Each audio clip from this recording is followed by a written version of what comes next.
Good morning বন্ধুরা, আজ হলো 31 আগস্ট রবিবার। আজকের আসাম তথা সমগ্র বরাক উপত্যকার বিশেষ বিশেষ খবরগুলি হলো: উচ্ছেদে কেন্দ্রের পূর্ণ সমর্থন, অমিত শাহের ভাষণে স্পষ্ট, বললেন মুখ্যমন্ত্রী ডক্টর হিমন্ত বিশ্ব শর্মা। রাজ্যে একের পর এক উচ্ছেদ অভিযান চালিয়ে বেদখলকারীদের কাছ থেকে লক্ষ লক্ষ বিঘা জমি উদ্ধার করেছে সরকার, কিন্তু ধর্মীয় সংখ্যালঘুদের বিরুদ্ধে নির্যাতনের অভিযোগে দেশ জুড়ে বিরোধিতা করা হচ্ছে উচ্ছেদের। বিভিন্ন সংগঠন এর বিরোধিতায় মাঠে নেমেছে, আইনি পথও নেওয়া হচ্ছে, কিন্তু অসমে এই ধারাবাহিক উচ্ছেদ অভিযানের কেন্দ্রের সমর্থন রয়েছে কিনা সেটা জানা যায়নি এতদিন। তবে স্বরাষ্ট্রমন্ত্রী অমিত শাহের রাজ্য সফরের 24 ঘন্টার মধ্যেই মুখ্যমন্ত্রীর দাবি, অসমের উচ্ছেদে পুরোপুরি সমর্থন রয়েছে কেন্দ্রের। শনিবার তিনি দাবি করেন, পঞ্চায়েত প্রতিনিধিদের সম্মেলনে অমিত শাহের ভাষণে দুটো বিষয় স্পষ্ট রয়েছে। প্রথমত, অসমে চলতি উচ্ছেদ অভিযানে পুরোপুরি সমর্থন রয়েছে কেন্দ্রের। দ্বিতীয়ত, গৌরব গগৈয়ের সঙ্গে পাকিস্তানের সম্পর্কের বিষয়টি যে যথেষ্ট গুরুতর, ফের তার প্রমাণ মিলছে।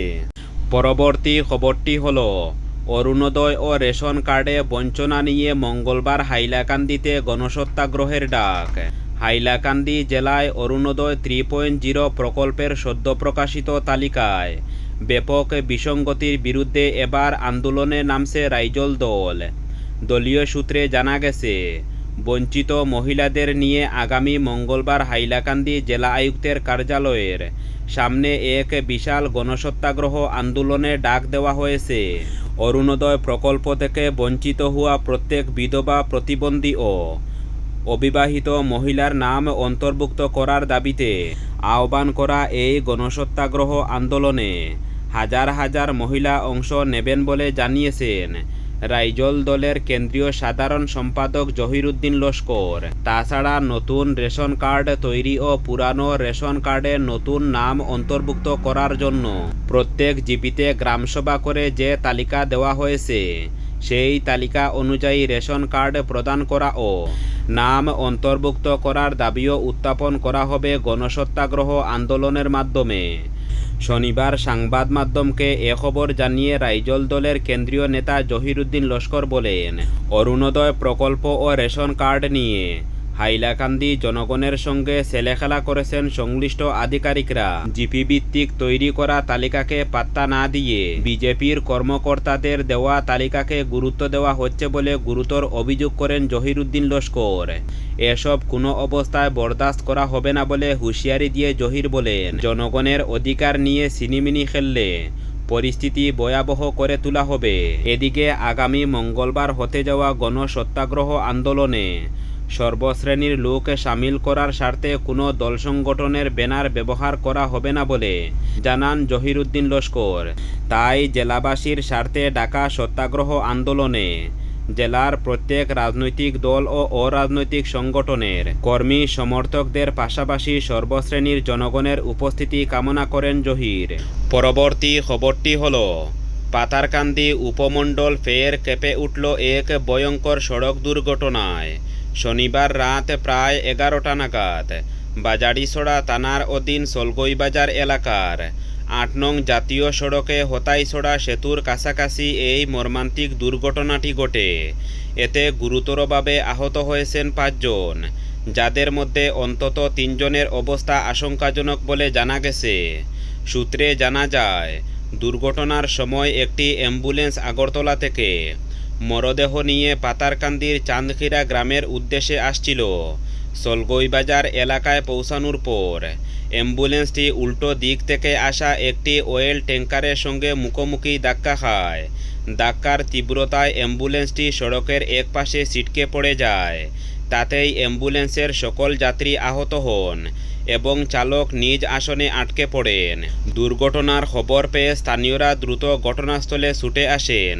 তারা বহু চেষ্টার পর একটি জেসিবির সহায়তায় আটকে পড়া চালককে উদ্ধার করেন। অন্য আহতদেরও স্থানীয়দের উদ্যোগে গাড়ি থেকে বের করে আনা হয়।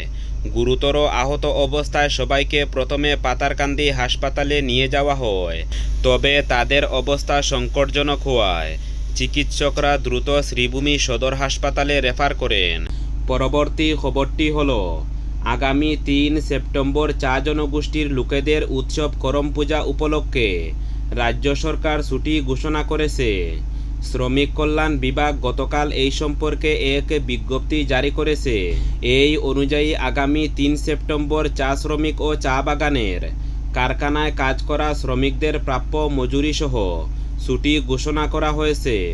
শ্রীভূমি জেলার বদরপুর রেল জংশনের নাম বদলে সিদ্ধেশ্বর রেল জংশন করার দাবি আগেই তিনি তুলেছেন। তা নিয়ে বিতর্কের রেশ এখনও কাটেনি।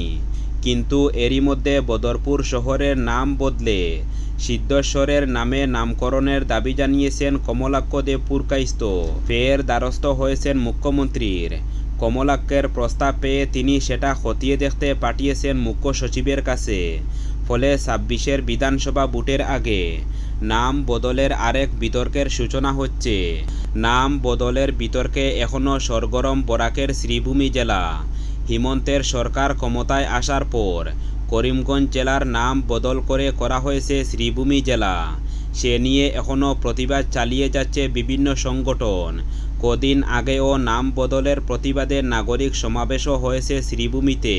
ফলে জেলার নাম বদল নিয়ে বিতর্কের অবসান ঘটেনি আজও। এরই মধ্যে উঠেছে শ্রীভূমি জেলার বদরপুর শহরের নাম বদলের দাবি।